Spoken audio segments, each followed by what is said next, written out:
Tá ao vivo já. Mas ainda não. Só que ninguém entrou. Não tem tempo para eles entrarem. Aqui que adiciona alguém.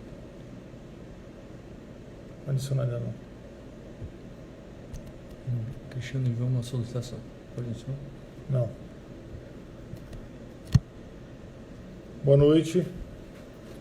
Vocês estão me escutando bem? Ninguém vai falar pra ti.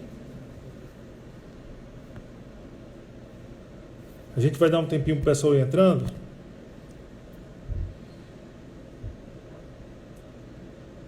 Maravilha. Obrigado, viu, pessoal, pela participação.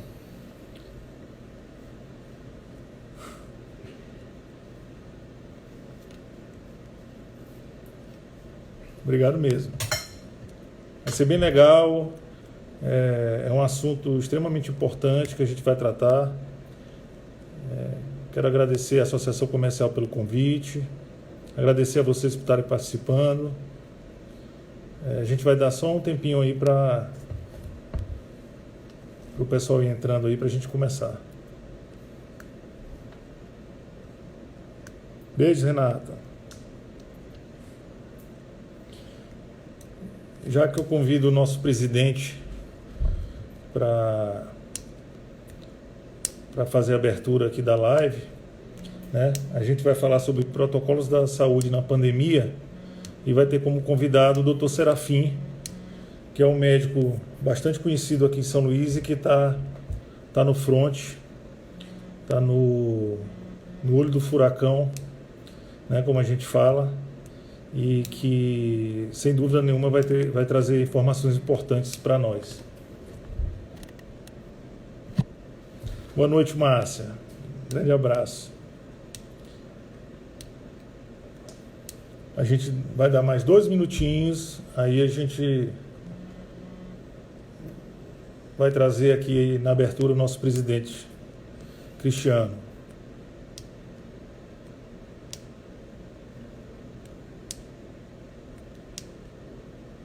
A gente vai fazer uma dinâmica, pessoal, que eu tenho algumas perguntas para o Dr. Serafim, mas vocês podem ir mandando as perguntas aí e eu vou anotando aqui e vou tentar passar todas elas para que ele responda, tá?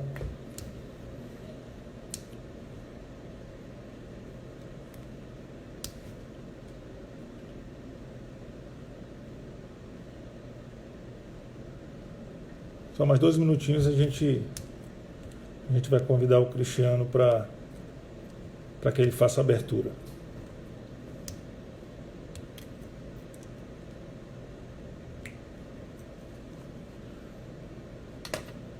O som tá bom? A altura tá boa? Se alguém fizer um sinal de positivo aí, só para a gente ajustar aqui, que o mais difícil aqui na verdade, ajustar tudo. Como é que adiciona aqui? É melhor você se apresentar. Não vai se apresentar. Adiciona aqui, ó.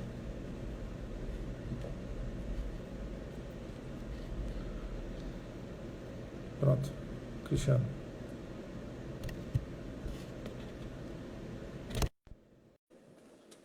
Estou pedindo ajuda da equipe técnica aqui.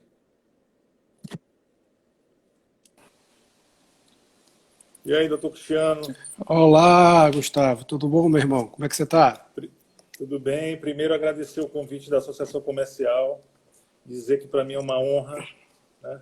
Eu que faço parte das empresas que já são associadas há quase 20 anos e agora tendo você como presidente, meu amigo de longas datas. Né? É verdade. Sem dúvida nenhuma, muito feliz. Eu queria te convidar, você que faça a abertura da nossa live, né? Sem dúvida nenhuma, um tema extremamente importante que a gente vai tratar aqui. A gente está no meio dessa pandemia e quanto mais informações a gente tiver de quem está no front, né? Quem está lá, quem está no dia a dia. Eu tenho negócio na área de saúde, eu vivo isso dia a dia, mas o Dr. Serafim está realmente dentro de uma UTI de hospital, vendo os casos mais graves e, sem dúvida nenhuma, vai trazer muitas informações importantes aí para nós, né? Além de ser um assunto muito vasto, eu acho que a gente vai discorrer aqui de muita coisa legal, né? E a gente quer realmente a participação de todo mundo. E eu agradeço mais uma vez a associação. Tá? Muito obrigado. Com certeza, 1 hora vai ser pouco aí para o assunto de hoje, né? Mas, primeiramente, Gustavo, eu queria te agradecer. Nós nos sentimos bastante felizes e honrados por você ter aceitado o nosso convite. O Gustavo, como falou, já somos aí amigos aí de longas datas, né? Associado aí da casa, da Associação Comercial também. É da área da saúde, então ninguém melhor para poder estar mediando esse encontro aí com o Dr. Serafim. Mas só lembrando a todos que a Associação Comercial, a gente tem realizado esses encontros aqui, Gustavo, todas as segundas e quartas-feiras. E desde do início dessa pandemia, tem sido uma das estratégias para que a gente possa estar se ajudando, trazendo aqui informações, trazendo alguns palestrantes para falar um pouco sobre assuntos de diversos aspectos de modo a que a gente traga ao conhecimento ao empresário em relação a estas informações, e a gente também está se ajudando, porque realmente é um cenário bem complicado. A tendência é que as coisas devagarzinho voltem à sua normalidade, né? Tivemos aí já quando a gente olha aí para o comércio, já alguma coisa já voltando agora nessa segunda-feira, e até o final de semana está saindo aí o protocolo aí com relação a alguns segmentos que provavelmente retornarão a partir do dia 1º de junho. A Associação Comercial participou da discussão, da elaboração desses protocolos de saúde, e aí a gente pede aí ao governo do estado que possa estar interagindo, fazendo essa devolutiva com as entidades de classe, porque da mesma forma como nós participamos no momento do planejamento, acho que nada mais justo da gente ser envolvido agora, até mesmo porque a gente pode e a gente tem esse canal direto com o empresário para fazer essa orientação. Tem muita coisa que é necessário, sem sombra de dúvida, mas a gente precisa realmente fazer com que o empresário consiga ter um tempo mínimo para se adaptar. Então, a gente precisa realmente que essas informações elas consigam chegar com o maior tempo possível para que a gente consiga interagir com o nosso associado, com o empresariado de uma forma geral. E aí, assim, a gente acredita que essa retomada, esse combate, esse tratamento relacionado à volta do comércio, à questão do combate ao Covid, depende de todos nós. Depende do empresário em fazer cumprir esses protocolos, depende do governo em fazer a sua fiscalização e dar condições mínimas, no primeiro momento, de não necessariamente fiscalizar para multar, mas é fiscalizar mesmo num processo de aprendizado, de fazer com que as coisas aconteçam no aprendizado. E a população, né? A população que ela tem que estar bastante preocupada, tá? Não é porque o comércio vai voltar, não é porque as atividades vão voltar que se precisa se descuidar, muito pelo contrário. E aí é que a atenção ela tem que ser mais redobrada. Então a gente acredita que esse trabalho conjunto aí, ele tem uma perspectiva boa para que a gente possa de vez estar se livrando ainda mais desse vírus que muito mudou a vida da gente em todos os sentidos, né? E nós, enquanto associação comercial, temos tentado fazer o nosso papel de estar, através dessas lives, através da interação com o governo do Estado, através da interação com as outras entidades, nós estamos aí já montando aí um plano de ajuda às pequenas e microempresas, um plano também de combate à pobreza, porque hoje, na verdade, o nosso Estado já tem um índice bem complicado, e isso, com essa pandemia, a tendência é cada vez mais piorar. Então, nós temos uma responsabilidade maior, que é fazer essa coisa, ajudar principalmente o pequeno empresário, porque começa do pequeno. Se não tem o pequeno não compra do médio, que não compra do grande, e aí a cadeia ela não roda, né? Então a gente convoca todos os associados, a gente convoca todos os empresários que participem desse momento de discussão, da retomada, e que a gente possa, além de estar discutindo, que a gente possa estar provendo as informações, os recursos necessários para que a gente para que nós tenhamos condições de fazer essa retomada de uma forma menos traumática possível. Mais uma vez, te agradeço aí pela aceitação do convite.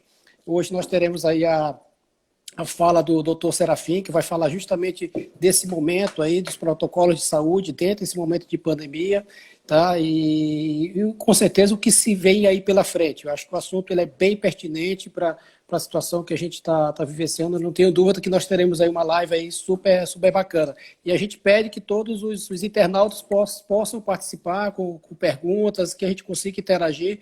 Costumo dizer que aqui é um bate-papo, que a gente se sinta bem à vontade nesse ambiente. Exatamente. A ideia, Cristiano, é justamente fazer esse bate-papo, interagir e trazer o máximo de informações importantes para nós, empresários, para a sociedade, né? E, sem dúvida nenhuma, o doutor Serafim vai trazer. Mais uma vez, muito obrigado. Né? A gente sabe, está vendo o trabalho da Associação Comercial, a gente sabe que nossos negócios, nossa vida não será a mesma após essa pandemia. Né? A gente tem que tirar muitos aprendizados disso e é como você falou, ter um cuidado maior ainda, né?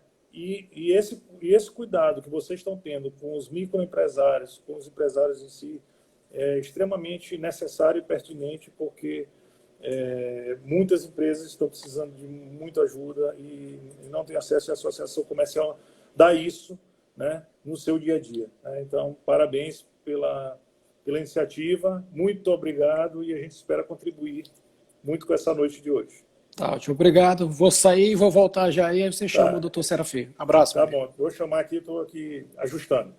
Vou já chamar.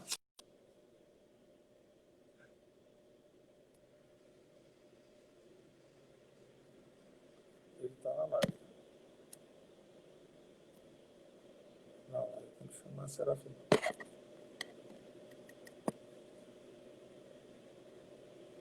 Só um minuto, pessoal, que eu estou só ajustando aqui para o Serafim aqui. Como é que eu chamo?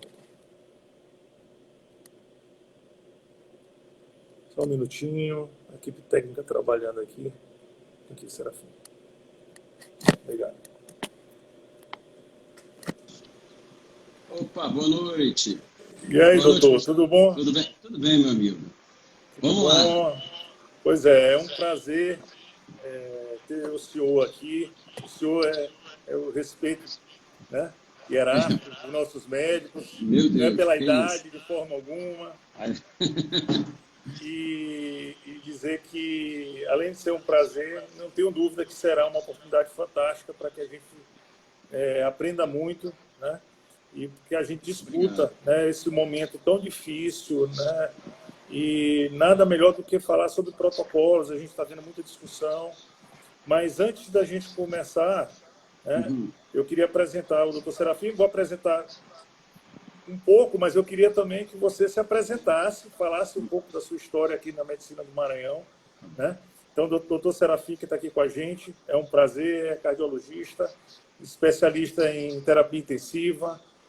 Como eu falo sempre de vocês, e você mais especificamente, que está no olho do furacão, está vendo os casos mais graves no dia a dia dentro de uma UTI, né? Vem acompanhando a evolução dessa pandemia, né? E aí eu queria também que você discorresse sobre o centro metabólico de prevenção, o trabalho em si. Eu acho que esse primeiro momento é seu para você se apresentar, né? Para quem está acompanhando aqui a live. Mais uma vez, muito obrigado para quem está acompanhando e mande as perguntas que o Dr. Serafim está à disposição para responder. Obrigado, Gustavo. Então, deixa eu me apresentar. Na realidade, meu nome é Serafim, né, Gomes de Sá Júnior, eu tenho 50 anos e tenho 26 anos de formado. Eu vim para o Maranhão há 10 anos atrás, fugiu a data agora, 2010, setembro de 2010.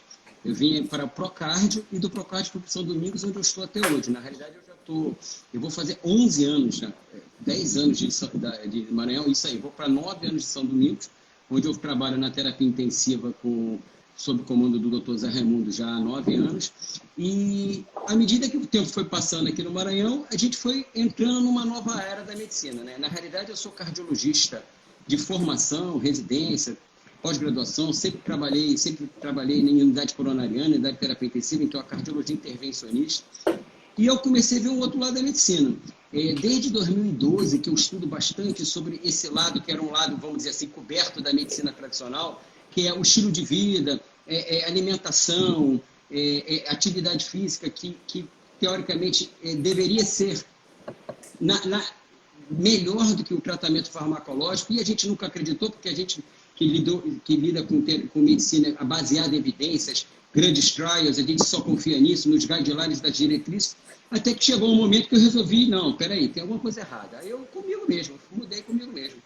Eu resolvi mudar esse estilo de vida e comigo deu muito certo. Eu tinha critérios de diabetes, hipertensão, hipertrigliceridemia. Graças a Deus, hoje com 50 anos eu não tenho mais nada disso. Eu não uso mais nada, ou seja, passei a ter uma vida muito saudável e eu acho que isso tem feito muita diferença na minha vida atual. E em 2016, quando a gente entrou com essa clínica, inicialmente era uma clínica de emagrecimento, mas à medida que a gente cada vez estuda mais, menos a gente sabe, e a gente vai criando, a gente foi notando que a cardiologia, principalmente, está muito ligada a essa medicina metabólica, né? Hoje, o cardiometabolismo, eles são tão interligados. E é o que se mais fala em congresso. Hoje, qualquer congresso de cardiologia, seja nacional ou internacional, só se fala em cardiometabolismo.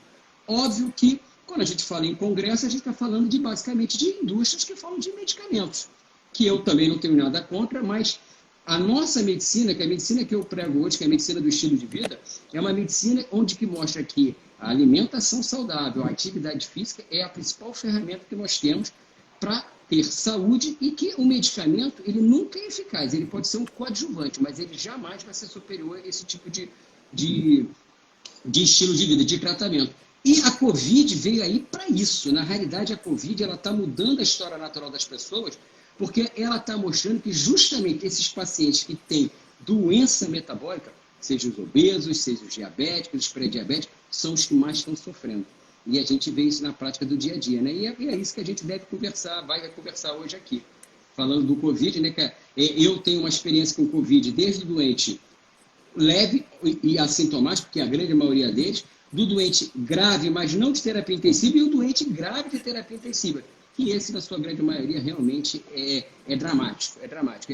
É uma experiência, Gustavo, que com 26 anos de terapia intensiva eu jamais vivi. Jamais vivi. Eu posso dizer para vocês que é o maior desafio para o médico hoje tratar um paciente em UTI, em ventilação mecânica com essa doença. E, infelizmente, a gente ainda está levando um banho dela.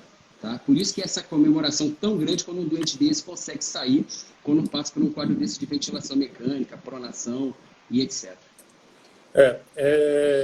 Entrando no nosso tema, doutor, e, na verdade, essa polêmica toda, né, em cima da cloroquina, da hidroxicloroquina, OMS essa semana parou os estudos com relação e não orienta fazer uso de cloroquina, hidroxicloroquina.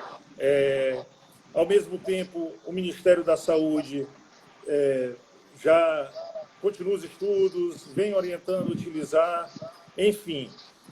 Eu queria saber do senhor qual o caminho a seguir. A gente sabe que esse vírus é um vírus ainda muito desconhecido, que os protocolos, os brasileiros, eles vêm de referências dos outros países que vêm com vírus, isso é uma coisa lógica, pegando, ao mesmo tempo pegando tudo que vocês estão vendo no dia a dia aqui e tentando implementar. É uma guerra diária de vocês em cima disso, porque até aqui, eu não sei se eu lhe falei antes, eu tive o Covid, né? Aqui em casa todos tiveram o Covid.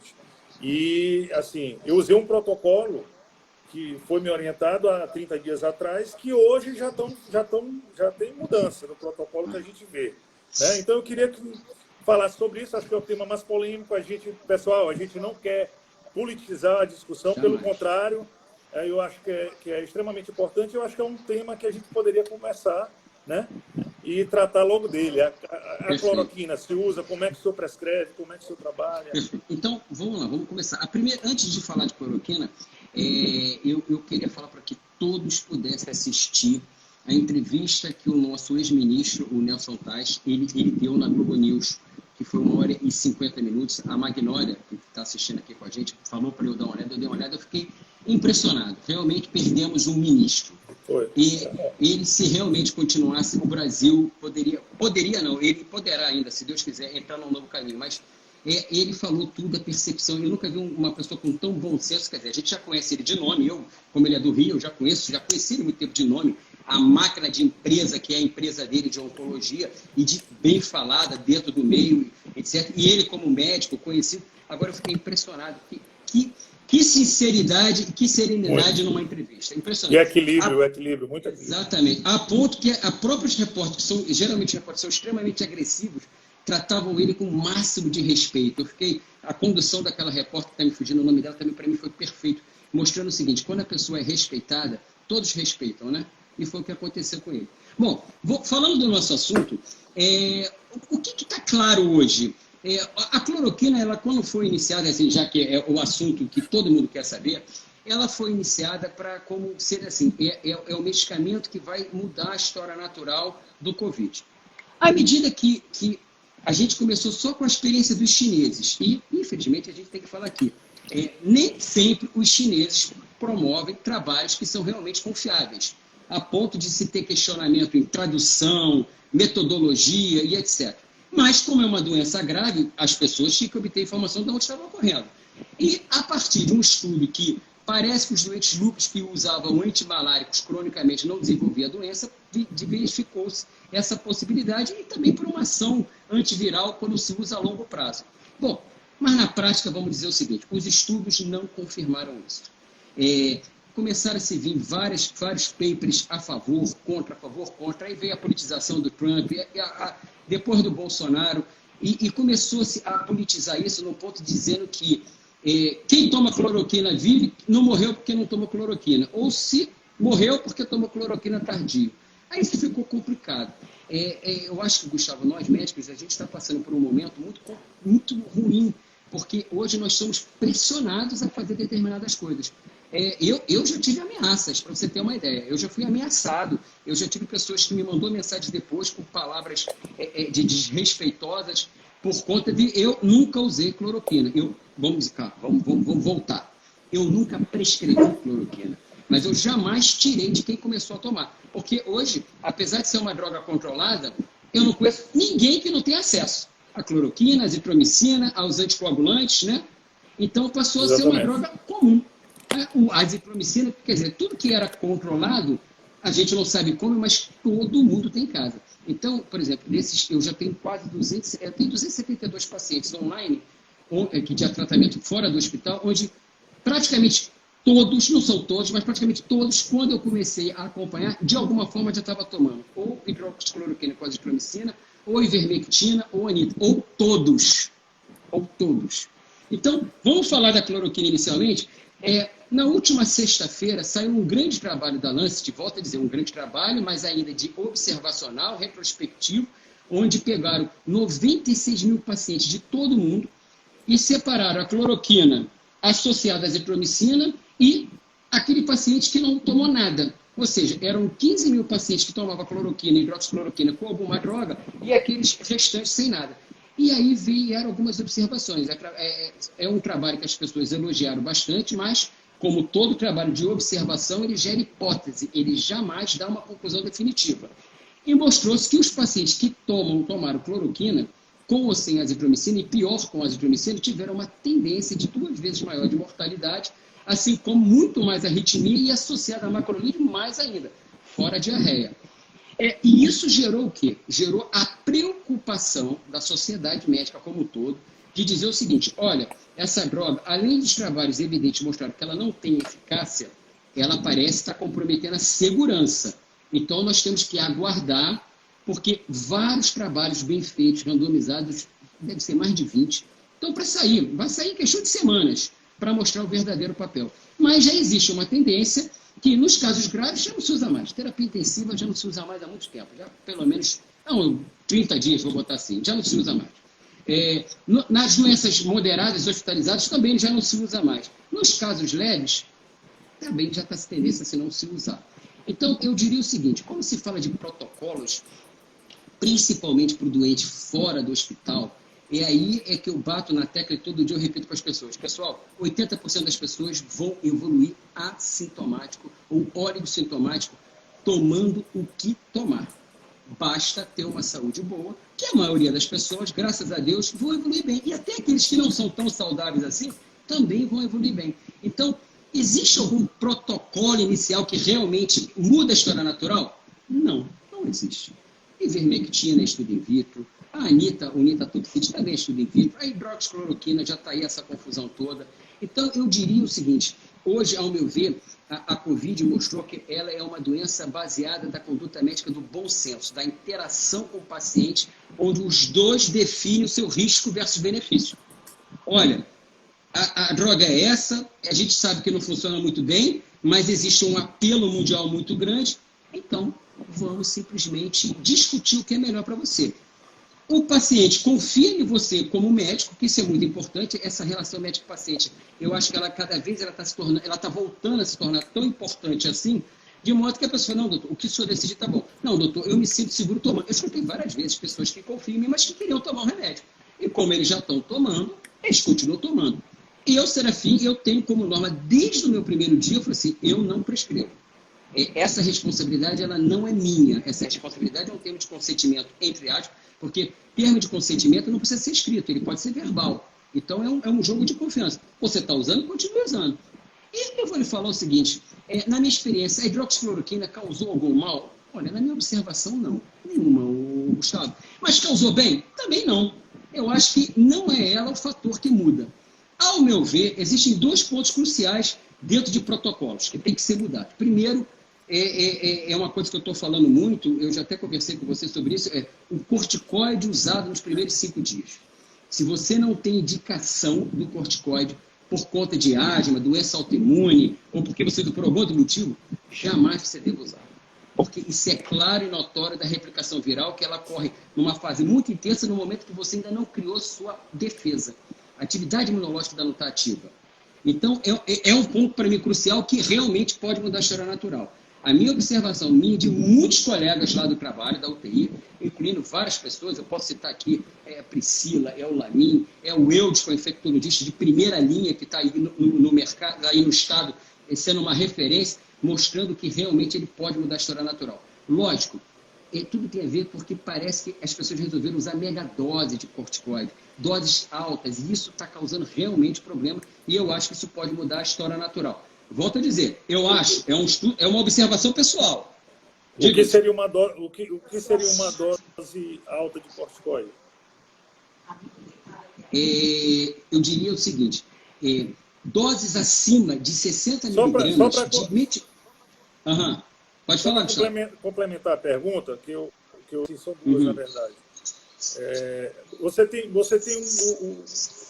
pode não ter sintoma, e a gente sabe que em muitos casos já entra logo na falta de ar e você está com o pulmão comprometido. Perfeito. Né? Então, assim, vamos separar em 3 fases ou 4 fases, como você disse. Sim. Isso. 1, 2 e 3, 2A, 2B, essas coisas aí. Pode falar. Vamos com a primeira fase, que só não tenha nada, mas ela foi fazer o exame de sorologia. Sorologia. Ela foi fazer uma sorologia e simplesmente apareceu lá. Deu a doença. No IgM deu como reagente.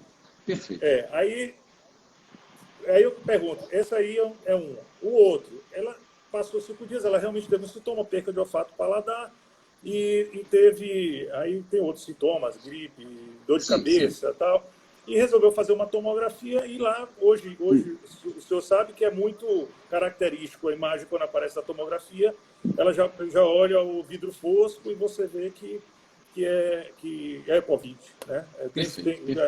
Não tem como ter outra causa. Exatamente. 99% é Covid. E o outro já é esse paciente que ele já está bem comprometido, tudo, que já tem que ir para o hospital e tal. Nessas fases, quais os medicamentos que o senhor indicaria? E aproveitando também, qual a diferença, que eu vi uma pergunta de quem está acompanhando a gente, da cloroquina e hidroxicloroquina. Parece que tem uma questão de pureza. A diferenciação na toxicidade. A cloroquina é muito mais tóxica, é muito mais perigosa. Os efeitos colaterais dela são bem mais acentuados. Mas não existe diferença no mecanismo de ação. É basicamente na toxicidade. Por isso que as pessoas evitam de usar a cloroquina. Embora na prática está se usando tudo. Aliás, usa o que tem na realidade, né? Porque está faltando, acaba usando o que tem. Agora, em relação ao que você falou, Gustavo, 75% a 80% das pessoas de fase 1, que é a fase inicial, vão permanecer na fase 1. Não vão entrar na fase inflamatória e nem na fase de inflamatória, nem a fase que vamos chamar de coagulação. Na fase pulmonar, que eles chamam, né? Eu diria o seguinte, o paciente, na sua grande maioria, ele só vai ter poucos sintomas. No máximo que ele vai ter é um achado na tomografia de um infiltrado pulmonar. Ponto, ele tem uma pneumonia viral. Mas isso não quer dizer que ele esteja grave. A grande maioria não entra na fase de hiperinflamação, não entra na fase pulmonar grave, que é a fase inicial da inflamação, que pode ser a fase da coagulação. Diria que 20% desses pacientes vão entrar nessa fase. E desses 20%, vamos tirar que 80% vão evoluir bem. 20% vão ser graves. Desses 20% que vão ser graves, a metade vai parar numa UTI e talvez vá para a ventilação mecânica. E daqueles que vão fazer prona, sim, esses têm alto risco de morrer. Então, ainda é um grupo pequeno. Então, você precipitar, por exemplo, numa fase 1, você já tomar uma série de coisas que a gente não tem a menor indicação, a menor comprovação, nada impede de você estar mudando a história natural. E o pior, existe uma frase que eu peguei de um grupo de colegas do Rio, dizendo que essa frase, para mim, ela marcou. Medicamentos estão matando pessoas que o vírus não mataria e o tempo curaria. E isso passou uma verdade absoluta, porque nós não podemos garantir, Gustavo, que uma ivermectina pode não causar problema, basta fazer um choque anafilático.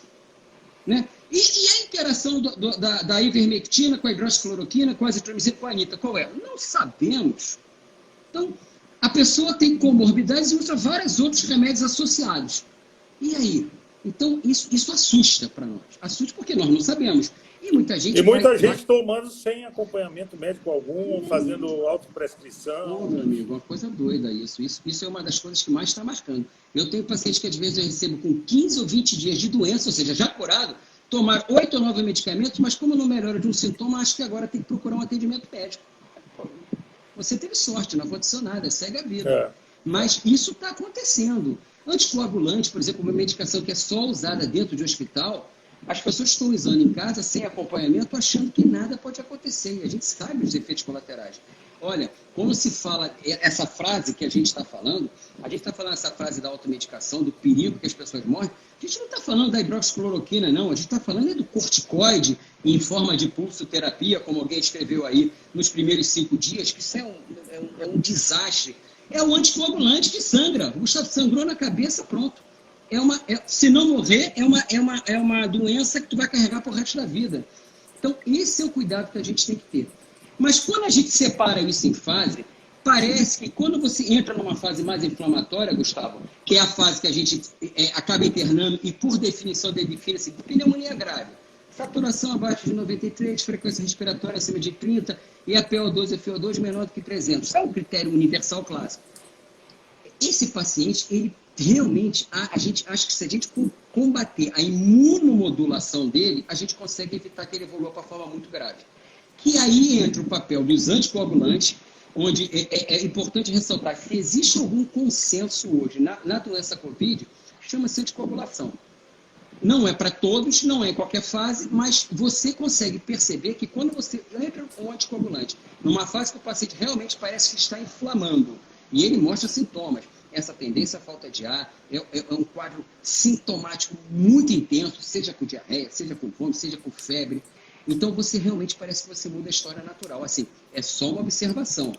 O estudo chinês, que é um estudo até sério, do Tang que tem lá, ele mostra que reduz mortalidade em pessoas cujo exame laboratorial mostrou um dímero D acima de 3.000. Não é acima de 550, 560, 800, como está todo mundo com medo. Então, o anticoagulante faz diferença. O corticoide, em baixas doses, parece, se você entrar no momento certo, que você pode melhorar isso. Isso é um estudo chinês de 26 pacientes. Olha, Gustavo, a gente está tirando conclusões com 26 pacientes. Isso não é nada em medicina, né? Mas parece mudar um pouco a história natural. A gente percebe alguma resposta em alguns pacientes, em outros não percebe. Então, parece que esse tipo de coisa... Existe o tocilizumab, que está cada vez... Existem grandes trabalhos que vão já aparecer, porque as evidências iniciais deles são muito boas para conter a hiperinflamação, que é um inibidor de interleucina 6. Nós já temos experiência com 2 casos lá no São Domingos, que nós fizemos lá na nossa UTI. Eu vi colegas do Rio com experiência de 10, 15 pacientes muito boas. Então, nós estamos criando essa experiência com essas drogas também. Então, eu acho que isso vai começar a mudar essa história natural.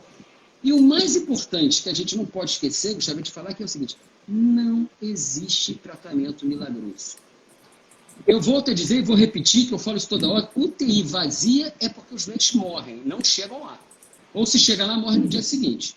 Então, numa época de pandemia, onde está tudo ruim, se a UTI está vazia porque você não interna, ou porque morreu, ou porque chegou lá e morreu imediatamente. UTI cheia é UTI de médicos que dão suporte ao paciente que brigam pela vida.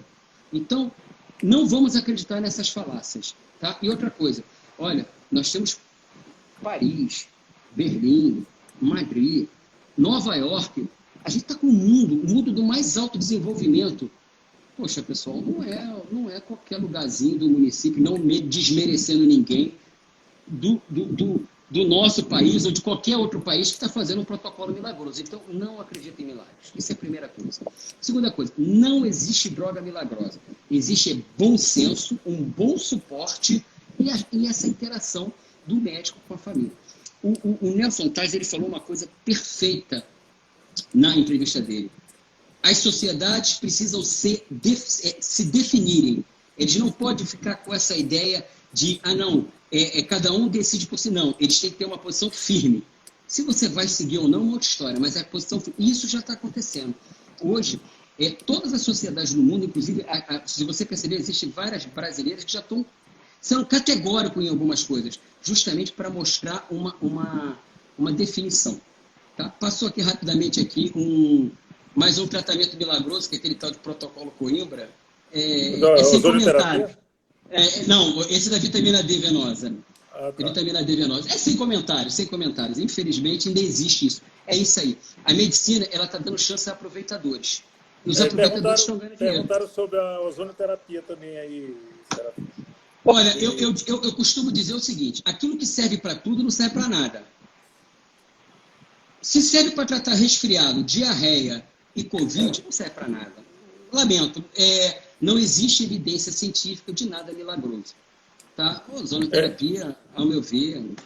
Serafim, a gente vê muito, ouve muito, eu também estou na área de saúde, a gente vê muitos casos aí de trombo, AVC, uma parada cardiorrespiratória. Tu consideras hoje o Covid uma gama de uma doença em um segmento só, pulmonar? Não, perfeito. A doença inicia-se no pulmão, mas é uma doença que ela age dentro do endotélio vascular. Hoje existe o conceito de endotelite, porque essa doença ela invade o endotélio vascular. O endotélio vascular é o corpo todo e de vários órgãos e causa essa endotelite que vai causar essa disfunção da coagulação. Essa disfunção da coagulação, Gustavo, nada mais é que um estado de hiperfibrinogenia que tende a formar trombina e o nosso sistema endotelial falha na fibrinólise, na quebra desse trombo. E ainda tem uma quebra da antiagregação plaquetária. Então você começa a formar trombose microvascular. Isso talvez seja o achado da necrópsia, ou seja, histopatológico mais marcante da doença. E é um consenso. Essa doença é a fase vascular, que eles chamam, é o HEP-hipóxeme, né, que você comentou da pneumonia silenciosa, é justamente essa fase vascular, que ele vai causando trombose, você vai fazendo uma hipoxemia profunda, mas por perdas de mecanismos devido à disfunção endotelial, e um deles é aquela perda do mecanismo da vasoconstricção hipoxêmica do pulmão e sensores da carótida que faz você perceber isso e começa a respirar mais forte, a taquipneia, você acaba tendo essa HEP-hipóxemia, ou seja, você está profundamente hipoxêmico, mas você não percebe, você não demonstra. E é um estado grave e geralmente é uma trombose da microcirculação.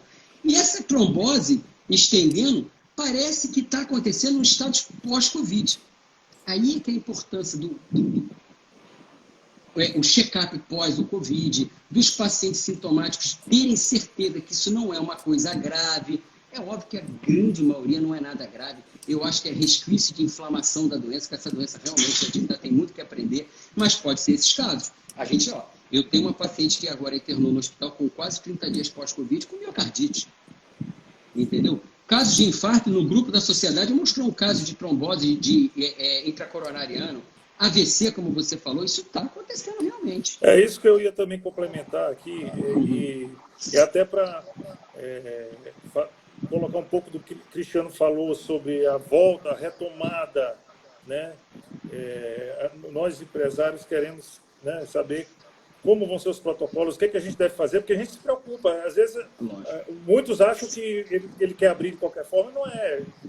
Tem um lado capitalista, a sobrevivência, do lado empresarial, mas tem um cuidado que a gente tem que ter. Lógico, Né? lógico. E a gente sabe que o Covid, como o senhor mesmo falou agora, ele tem um protocolo de 14 dias, mas que não é uma coisa padrão. Não. Né? E, principalmente, muitos sintomas residuais ficam aí mais de 30 dias, às vezes. Né? É verdade. E muitas dessas pessoas ainda estão com o RNA, talvez, do vírus morto dentro do Mas dá um organismo, exame positivo, né? mas dá um exame positivo. Então, assim, a seu ver, qual é o melhor protocolo para uma volta ao trabalho, né, para que as pessoas, depois do Covid, que vão sentir alguma coisa, não se preocupe ou se preocupe com relação a estar infectando o outro? Né? Uhum. Bom, olha só. A CDC, ela publicou agora recentemente o que eles chamam de critérios de cura e estado pós-imunidade, que saiu até na JAMA, se eu não me engano, e um saiu na própria CDC. Primeira coisa importante, em casos leves, a partir do 10º dia que você está assintomático, ou seja, já 3 dias sem febre, sem nenhum medicamento, você, teoricamente, você já pode sair do isolamento e voltar ao trabalho. Teoricamente. Até pouco tempo eram 14 dias. Por exemplo, dentro da nossa classe médica, o médico que tem Covid ou que está com suspeita de Covid, enquanto não saiu o PCR Covid, ele não trabalha. Mas, inicialmente, se deu a doença ou se está sintomático, 14 dias. O que é significa que trabalha. Independente da testagem ou não. Porque, nesse estado pós-imunidade, verificou isso que você falou. Às vezes, o exame detecta o RNA do vírus ou uma proteína ou qualquer segmento do vírus e dá o exame positivo, mas você não transmite mais. Eu acho que é muito naquela transição que o IgG está subindo e o IgM ainda está alto. Mas não quer dizer que você está, teoricamente, você poderia estar transmitido, mas na prática eles deixam bem claro que você não transmite mais. Então, eu acho assim, a partir do 15º dia, dos casos leves, os casos que não foram para o hospital, todo mundo liberado para o trabalho. Sintomas residuais vão existir. Olha, Zika vírus, chikungunya, dengue, olha quantos sintomas ficam após essa doença. Né? E ninguém deixa de trabalhar por causa disso. Outra coisa importante, se o paciente foi hospitalizado, eles definiram que 2 semanas de quarentena após alta hospitalar. Então, é isso que está definido em relação a isso. Em relação ao teste em massa, eu volto a dizer mais uma vez, acho que a entrevista do Nelson Tais foi sensacional, quando ele diz que a gente tem que regionalizar, fazer teste em massa para poder definir cada um. Eu acho que ele foi perfeito nisso. Mas a gente tem que saber também o seguinte, quem teve a doença, por exemplo, quem tem uma pneumonia viral no infiltrado, esse doente é impossível ele não ter tido. Quem teve contato familiar, eu moro dentro da casa da mesma pessoas que tiveram a doença, é impossível você não ter tido contato com o vírus. Você tem, só que ainda você não fez titulação para o exame ser positivo. A nossa metodologia das testagens, elas são muito ruins. A incidência de falso negativo é muito alta, tanto é que se hoje tenta se estudar testes melhores, né? Então, isso não vale. A gente tem que levar em consideração o contexto como um todo. Entendeu? Então, eu acho que é basicamente isso. E o Gustavo, eu concordo plenamente. A gente tem que dar um jeito, a gente precisa voltar a trabalhar. Exatamente. Economia e saúde trabalham juntos, não trabalham separados, não. E agora, Serafim, você sabe a fórmula? Não sei. Existem pessoas aí extremamente competentes que vão poder dizer pra gente. Agora, a gente precisa unir esse país, né? O país precisa estar unido. Aí as coisas vão sair. Que o Nelson Tais bateu muito nisso, né? Pô, ele foi com as perguntas. Não é? Vamos lá. Aí eu te pergunto, a gente já vê hoje, né, algumas outras heranças, né, em termos de doenças do Covid. Hoje, como tu vê o futuro disso? Eu vejo com uma demanda reprimida aí que vai vir enorme de pessoas com outro tipo de doenças que são heranças desse momento pandêmico, né, de pandemia. Exatamente. Eu acho, por exemplo, os hospitais ficaram vazios, né? Hoje ninguém infarta, ninguém tem apendicite, ninguém tem colite, ninguém tem câncer, né? Como é que se diz? Esses alertas que eles estão lançando são pertinentes. Cadê o doente cardiopata? Cadê o oncológico? Esses pacientes estão aí. Já já eles vão aparecer. E será que a gente vai ter estrutura para aguentá-los? Não sei. Isso me preocupa. E tem os pacientes da complicação do Covid. Hoje, esses pacientes mais graves, eles podem ter uma sequela pulmonar. A fibrose pulmonar, ela está aí, ela está existindo. Já existem vários pneumologistas que têm relatado pacientes que desenvolvem doenças igual com a sequela de doenças ocupacionais. Eu cito muito como exemplo a silicose, que é uma doença que eu vi muito no Rio, por causa lá do porto, do Jacti de Areia, que o pulmão fica todo destruído, a pessoa não consegue respirar. Então, isso me chama muita atenção. E os estados trombóticos, ou seja, as doenças que estão ateroscleróticas que estão se desenvolvendo. Aí é que... Pode falar. E aí, você como médico, indicaria um check-up pós-Covid para uma pessoa... Eu acho que a uma gente... pessoa que teve o vírus... Eu acho que o mundo tem que pensar diferente. Volto a dizer, o Covid veio para mostrar que a gente morre mais por comer em excesso do que por falta de comida. Hoje, a obesidade, vamos dizer assim, o excesso de comida mata mais no mundo do que a falta de comida. E essas síndromes metabólicas, quando a gente está falando do cardiometabolismo, Gustavo, a gente está falando do câncer, do Alzheimer, da cirrose, das doenças cardiovasculares, da interação medicamentosa, das síndromes psiquiátricas, seja fibromialgia, seja enxaqueca, seja pânico, seja depressão. Isso tudo está muito relacionado a essa síndrome metabólica, que é a síndrome de resistência insulínica. Então, a gente realmente precisa mudar nossos conceitos. O check-up pós-Covid eu acho muito importante, principalmente nos casos que foram um pouquinho mais graves, ou seja, aqueles que necessitaram de hospitalização, as pessoas que estão sintomáticas, e principalmente essa visão da mudança da forma da gente se comportar em relação ao mundo, principalmente da forma do estilo de vida, de atividade física, que é fundamental para a gente, né? Pois é. Tu falaste agora há pouco, Serafim, da pressão que vocês sofrem. Vou sair um pouquinho do protocolo. E eu estava conversando semana passada com um médico, meu primo, é um primo meu de São Paulo, e ele falando, Gustavo, às vezes a pressão é tão grande, eu não estou na UTI, mas às vezes, e o psicológico, né? Porque você sabe que isso é uma doença, e eu passei por isso, ele é um vírus que ele mexe até, às vezes, menos clinicamente do que com o psicológico. O psicológico ele mexe mais. Mexe demais. E às vezes a pessoa chega numa UTI, ela está tão psicologicamente afetada que ele estava comentando, que foi o comentário que ele ouviu lá, que ela não está com tanta falta de ar para ser entubada, mas ela está naquela... que a equipe fica tão pressionada que às vezes entuba. Isso é real, isso acontece, e a partir do momento que você entuba, você sabe que aumenta o percentual de letalidade. O conceito de intubação precoce, esse é um conceito que já está meio que saindo. Na realidade, a intubação precoce é por causa daquele medo do hypoxemia. Da pessoa está bem, mas está profundamente hipoxêmica. Eu acho que essa segunda parte você falou perfeito. Olha, a partir do momento que você põe um paciente desse em ventilação mecânica, você está condenando ele a no mínimo 2 a 3 semanas de uma ventilação mecânica. E 2 a 3 semanas de um respirador artificial significa quase que inexoravelmente algo que a gente chama de VILO, injúria induzida pelo respirador.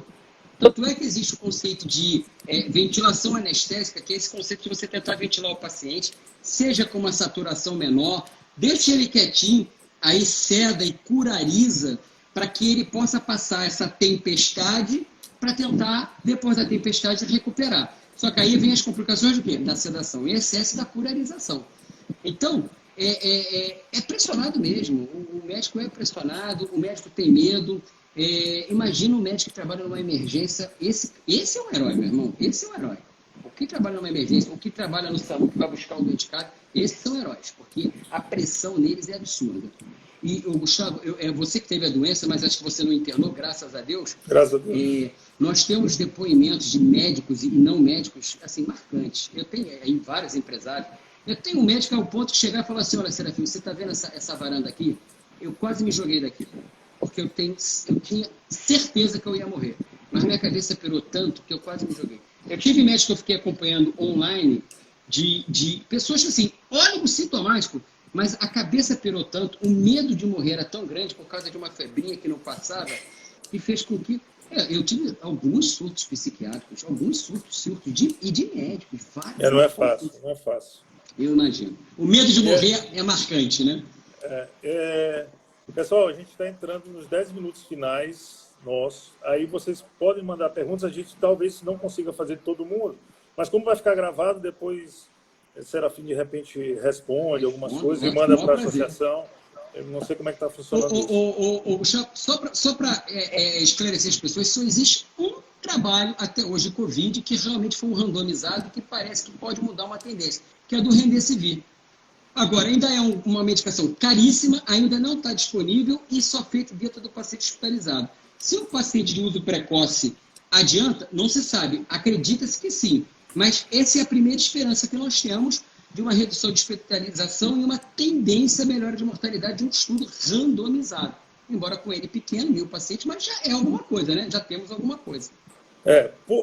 Levando em consideração isso, tu achas que a gente já passou, tem muitas perguntas com relação a isso, ao pico, eu acho que isso depende muito também da população, como é que vai se comportar nessa volta. Eu acho que isso... Olha, o que eu vou falar para você é o que eu ouvi ontem Só para complementar, Sim, porque eu acho que vai entrar no mesmo... E com relação à vacina, a gente sabe que tem muitos estudos aí. Na tua opinião, qual mais ou menos o time? Eu sei que isso é muito difícil responder, mas está evoluindo? Eu acho que os dois... Não, evoluindo está. Hoje acho que o mundo está todo voltado para a vacina. Agora, todas as pessoas que realmente a gente escuta e acredita por respeitar a formação deles, dizem que isso não sai antes de 1 ano e meio. Então, nós temos 1 ano e meio pela frente. Aí vem a informação. Ontem, eu assisti, hoje é quarta, na segunda-feira, eu assisti uma live do Dr. Luiz Fernando Correia, que ele é da Globo News, e ele é um amigo meu lá do Rio, que ele fez uma entrevista com o Milton Jung, que eu acho muito interessante, que ele diz o seguinte: as grandes cidades do mundo já estão estão começando a tentar aliviar a quarentena. Mas da seguinte forma, por exemplo, Milão, que foi uma cidade extremamente atingida e que está extremamente organizada agora, ela só fez um estudo que tem 15% de pacientes imunizados. 15%. Ou seja, olha quanta gente tem pela frente. Parece que Badia, 12%. Brasil, não sabemos. O Brasil não tem nem estatística de testagem. O Brasil saiu uma estimativa que, no mundo, morrem-se 46 pessoas por milhão de habitantes. No Brasil está se morrendo 112. No mundo tem 12 pessoas contaminadas por milhão de habitantes. O Brasil tem 76. Então, eu não sei o que vai acontecer. Eu não sei. Eu sempre tenho a impressão que isso vai virar uma doença crônica, como virou H1N1, e nós vamos conviver com ela. Já todo mundo se adapta e a vida vai voltar ao normal. É isso que eu penso, porque eu não acho que antes de 1 ano ou 2 isso vai ser resolvido. Ainda mais com essas ondas aí. Então, tu acreditas que essa suposta imunização rebanho, ela não vai vir assim? Não tem como vir. Vamos considerar que o Brasil esteja subestimando as notificações em 10 ou 15 vezes. Então, hoje tem 4 milhões de infectados, ou 5. Nós temos 220 milhões de pessoas. Ainda falta muita gente, né? Ainda falta muita gente. Então, eu acho que isso aí...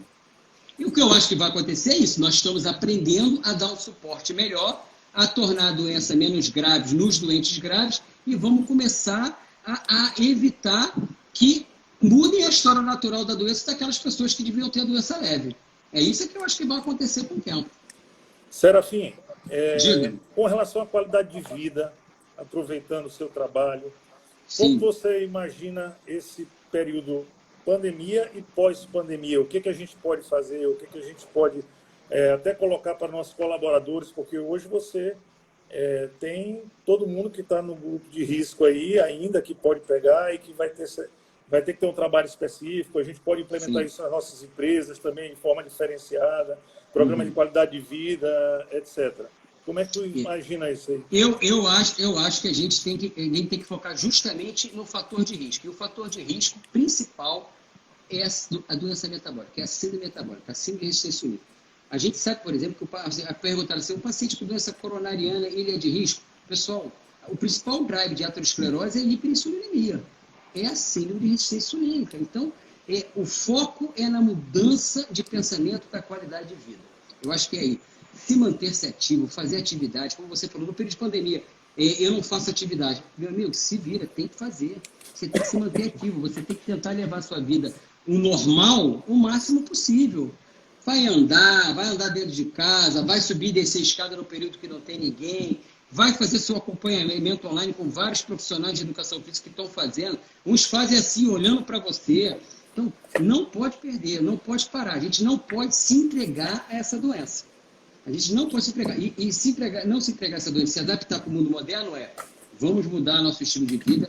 A alimentação ela vai ser fundamental. Olha, não existe extremismo. A gente sabe que extremismo não dá certo. Mas a gente pode alcançar um equilíbrio associado à atividade física e a gente vai ver que realmente a gente consegue combater isso aí. Serafim, como tu falaste que tu já estás atendendo teus pacientes pela telemedicina, a gente lá na Superclínica já está com a plataforma operando de telemedicina. Na DOM a gente coloca já agora, essa semana, possivelmente, a plataforma para funcionar.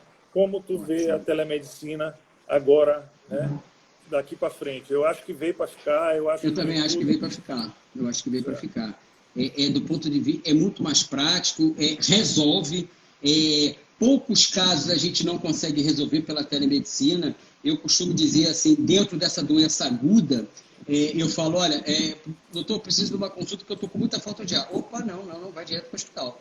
Eu não quero nem te ver. Não, vem fazer um atendimento domiciliar que eu estou com muita dor no peito e falta de ar. Não, você vai para o hospital porque isso é doença que você tem que estar numa emergência para ser atendido. As pessoas, de uma forma geral, por exemplo, que tem outros sintomas de não Covid, vamos falar dessa forma, não pode ter medo de ir para o hospital. E a telemedicina, ela veio para orientar, ela é fundamental.